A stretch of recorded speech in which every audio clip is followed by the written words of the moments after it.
Hello everyone, welcome to my new video. আজকে আপনাদের দেখাবো ঝরঝরে পোলাও রেসিপি। প্রথমে আমি প্যানে তেল দিয়ে বেরেস্তা ভেজে নিলাম। এখন তেজপাতা দারচিনি দিয়ে ভালো করে ভেজে জাল দিয়ে দিলাম। আমি চেয়ে চেয়ে দেখি সারাদিন, পরিমাণ মতন লবণ দিয়ে ভালো করে ভেজে নিব।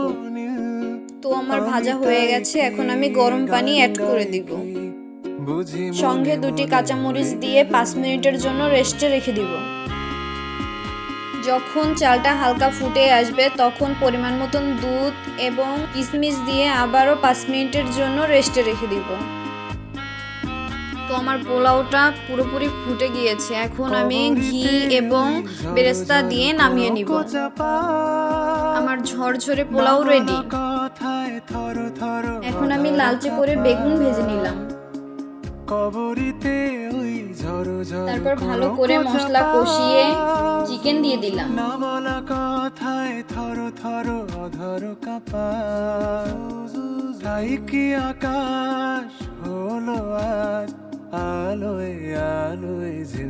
তো আমার চিকেন ভালোভাবে কষানো হয়ে গেছে, এখন আমি গরম পানি অ্যাড করে দিব।